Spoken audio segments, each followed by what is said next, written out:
સવારે ખાલી પેટે ફક્ત આ એક પાંદડાનો આયુર્વેદિક ઉપાય તમને લાખોના ખર્ચથી બચાવશે. ઘડપણ સુધી શરીર મજબૂત અને નિરોગી રહેશે. નમસ્કાર મિત્રો, જય શ્રી કૃષ્ણ, રાધે રાધે, હર હર મહાદેવ. અમારી ચેનલ ગુજ્જુ હેલ્થ ગુરુમાં આપનું હાર્દિક સ્વાગત છે. મિત્રો, કોઈ ઝાડના એક સામાન્ય પાંદડામાંથી તમે શું અપેક્ષા રાખી શકો છો? જો હું તમને કહું કે એક સામાન્ય દેખાતા પાંદડાની અંદર તમને હૃદય માટે, પેટ માટે અને એવા લોકો માટે પણ અનેક ફાયદા મળે છે જેઓ ડાયાબિટીસના દર્દી છે, તો કદાચ તમને લાગશે કે હું વાતને થોડી વધારે ચઢાવીને બોલી રહ્યો છું, પરંતુ આ સાચું છે મિત્રો. કારણ કે આજે આપણે પીપળાના પાન વિશે વાત કરવાના છીએ અને તેનાથી મળતા કેટલાક અદ્ભુત આરોગ્ય લાભો વિશે. આ વિડીયોમાં હું તમને પીપળાના પાંદડામાંથી મળતા કેટલાક ખૂબ જ શાનદાર આરોગ્ય લાભો વિશે જણાવીશ. આ પાંદડાઓને તમારે ક્યારે ઉપયોગ કરવા જોઈએ તે વિશે અને છેલ્લે કેટલીક જરૂરી સાવચેતીઓ વિશે પણ આપણે વાત કરીશું, જે આ પાંદડાઓનો ઉપયોગ કરતી વખતે આપણે લેવી જોઈએ. તો ચાલો કોઈ પણ વિલંબ વિના આ રસપ્રદ વિડીયો શરૂ કરીએ અને આ બધી બાબતો વિશે સંપૂર્ણ વિગતો જાણીએ. મિત્રો, પીપળાનું ઝાડ આખા ભારતમાં તમને ખૂબ જ સરળતાથી મળી જશે. દરેક જગ્યાએ તે લગાવેલું હોય છે. પાર્ક વગેરેમાં તમને દેખાશે. પીપળાના ઝાડ સાથે ઘણી ધાર્મિક માન્યતાઓ જોડાયેલી છે. જેમ કે પીપળો એ હિન્દુ ધર્મનું એક ધાર્મિક વૃક્ષ છે. પીપળો ભગવાન વિષ્ણુને પ્રિય મનાય છે. વિષ્ણુ ભગવાન દેવોના કલ્યાણ માટે પીપળા રૂપે પ્રગટ થયા એમ માનવામાં આવે છે. તેવી જ રીતે બૌદ્ધ લોકો પણ પીપળાના ઝાડને ખૂબ જ પવિત્ર માને છે, કારણ કે ભગવાન બુદ્ધને પીપળના ઝાડ નીચે જ જ્ઞાનની પ્રાપ્તિ થઈ હતી. અહીં આપણે ધાર્મિક માન્યતાઓ વિશે વાત નથી કરવાના, પરંતુ આપણે વિજ્ઞાન આધારિત આરોગ્ય લાભો વિશે વાત કરવાના છીએ.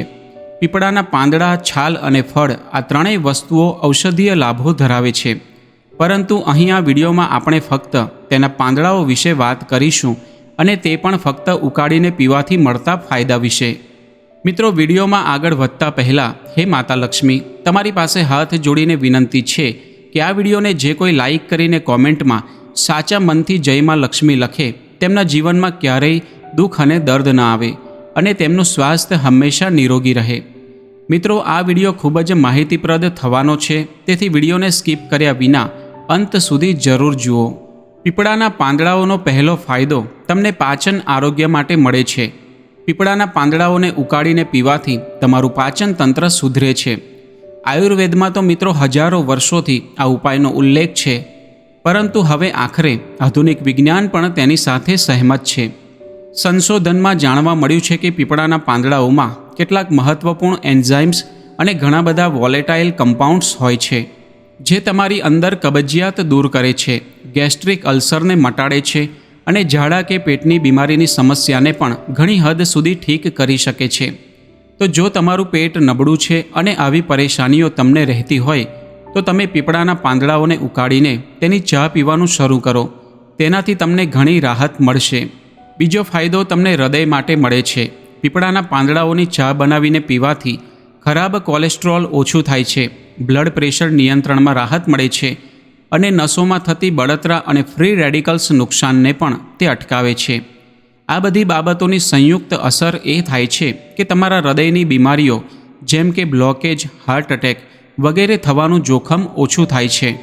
તો જો તમારું કોલેસ્ટ્રોલ વધેલું છે, ટ્રાયગ્લિસરાઇડ્સ વધેલા છે અથવા તમારું બ્લડ પ્રેશર વધારે છે, તો તમારે આવા પૂરક ઉપચાર તરીકે પીપળાના પાંદડાઓની ચા પીવાનું શરૂ કરવું જોઈએ. પીપળાના પાંદડા ડાયાબિટીસના દર્દીઓ માટે પણ ખૂબ જ ફાયદાકારક છે.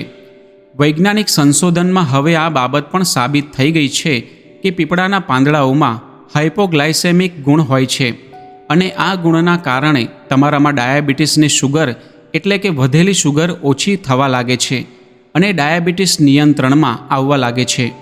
તો જો તમે ડાયાબિટીસના દર્દી છો અને કોઈ એવી કુદરતી વસ્તુનો ઉપયોગ કરવા માંગો છો જે નુકસાન વિના તમારા ડાયાબિટીસને નિયંત્રણમાં રાખી શકે, તો તમે પીપળાના પાંદડાઓની ચા બનાવીને પીઓ. તેનાથી તમને ઘણી રાહત મળશે. ડાયાબિટીસ ઉપરાંત પીપળાનું પાંદડું એવા લોકો માટે પણ ખૂબ જ ફાયદાકારક છે જેઓ શ્વાસની બીમારી, અસ્થમા અથવા COPD ક્રોનિક ઓબ્સ્ટ્રક્ટિવ પલ્મોનરી ડિસીઝથી પીડાય છે.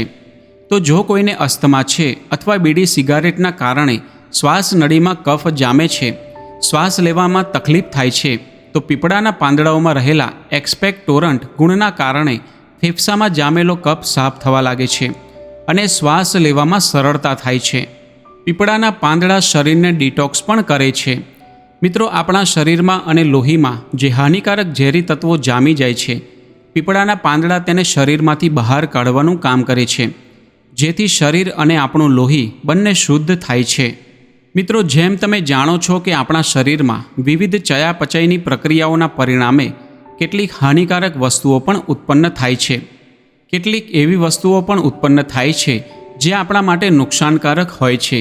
સામાન્ય રીતે આવા ઉત્પાદનોને આપણું શરીર પોતે જ શરીરમાંથી બહાર કાઢવાનું કામ કરતું રહે છે, આપણી ત્વચા દ્વારા, આપણી કિડની દ્વારા અને આંતરડા દ્વારા. પરંતુ ઘણી વખત ખોટા ખાવા પીવાના કારણે અથવા ખૂબ જ અનહેલ્ધી જીવનશૈલીના કારણે આપણું શરીર આ હાનિકારક વસ્તુઓને શરીરમાંથી સંપૂર્ણ રીતે બહાર કાઢી શકતું નથી અને તેથી તે ધીમે ધીમે આપણા શરીરમાં જામતા રહે છે અને આખરે ઘણી મોટી બીમારીઓ તેના કારણે થઈ શકે છે. પીપળાના પાંદડાઓને ઉકાળીને પીવાથી તમામ પ્રકારના હાનિકારક ઝેરી તત્વો શરીરમાંથી બહાર નીકળે છે અને તેના કારણે આપણે આવી તમામ નાની મોટી બીમારીઓથી બચી શકીએ છીએ અને આપણું આરોગ્ય પણ સારું થાય છે. પીપળાના પાંદડા આપણી યાદશક્તિને પણ વધારે છે, આપણી સ્મરણ શક્તિને પણ સુધારે છે. જો તમે પીપળાના પાંદડાઓને પાણીમાં ઉકાળીને પીઓ છો તો તેનાથી આપણું મગજ તેજ થાય છે, તે નર્વસ સિસ્ટમને પણ મજબૂત બનાવે છે અને પીપળાના પાંદડાઓની ચા આપણા મગજ માટે ટોનિકનું કામ કરે છે, જેથી એકંદરે આપણું માનસિક આરોગ્ય સારું થાય છે. યાદશક્તિની સાથે સાથે કિડની માટે પણ પીપળાના પાંદડા ખૂબ જ ફાયદાકારક હોય છે. જે લોકોની કિડની યોગ્ય રીતે કામ નથી કરતી, નબળી પડી જાય છે, યુરિયા ક્રિએટિનાઇન વધી જાય છે, તો આવા લોકોએ પીપળાના પાંદડાઓની ચા પીવી જોઈએ. તેનાથી તેમનું યુરિયા ક્રિએટિનાઇન પણ ઓછું થાય છે અને કિડનીનું કાર્ય પણ સુધરે છે. પીપળાના પાંદડાઓને તમારે કઈ રીતે ઉકાળીને ઉપયોગ કરવા જોઈએ? તો પીપળાના પાંદડાઓની ચા બનાવવા માટે તમારે 2 કપ પાણી લેવાનું છે અને તેમાં તમારે લગભગ 2 થી 3 તાજા પીપળાના પાંદડા લઈને તેમને હાથથી થોડા કચડીને તેમાં નાખવાના છે અને પછી આ પાણીને ઉકાળવાનું છે. તમારે તેને એટલી હદે ઉકાળવાનું છે જ્યાં સુધી આ પાણી લગભગ અડધું ન થઈ જાય. જ્યારે તમારું આ પાણી અડધું થઈ જાય તો તેને ગાળીને કપમાં કાઢી લો અને થોડીવાર માટે ઠંડુ થવા દો. જ્યારે આ પાણી હલકું ગરમ થઈ જાય, એટલે કે થોડું ગરમ રહે, તો તેમાં 1 ચમચી મધ નાખો અને તેને મિક્સ કરીને સવારે ખાલી પેટે પી લો. જો તમે ડાયાબિટીસના દર્દી છો તો તમારે આ ચામાં મધ ન નાખવું જોઈએ, તેને એમ જ પીવું પડશે. મિત્રો, પીપળાના પાંદડા સામાન્ય રીતે સંપૂર્ણપણે સુરક્ષિત હોય છે અને તેની કોઈ આડઅસર પણ નથી હોતી, પરંતુ ક્યારેક તેને વધુ પડતા ડોઝમાં લેવાથી તમને નુકસાન પણ થઈ શકે છે. એટલે કે દિવસમાં 1 વખતથી વધુ તમારે પીપળાના પાંદડાઓનો ઉપયોગ ન કરવો જોઈએ. જો તમે પીપળાના પાંદડાઓને વધુ માત્રામાં ઉપયોગ કરો છો તો તેના કારણે તમને ત્વચાની એલર્જી અને બળતરા વગેરેની ફરિયાદ થઈ શકે છે. આની સાથે સાથે જો તમે સગર્ભા છો, એટલે કે કોઈ એવી મહિલા જે સગર્ભા છે અથવા સ્તનપાન કરાવતી માતા છે જે બાળકને દૂધ પીવડાવે છે, તો તેમણે પીપળાના પાંદડાઓનું સેવન ક્યારેય ન કરવું જોઈએ. તો મિત્રો, આ હતા પીપળાના પાંદડાઓથી મળતા કેટલાક શાનદાર ફાયદા. યાદ રાખો, પીપળાના પાંદડાઓને તમારે ફક્ત એક પૂરક તરીકે ઉપયોગ કરવાના છે. સંપૂર્ણ ઈલાજ માટે તમારે તેનો ઉપયોગ ન કરવો.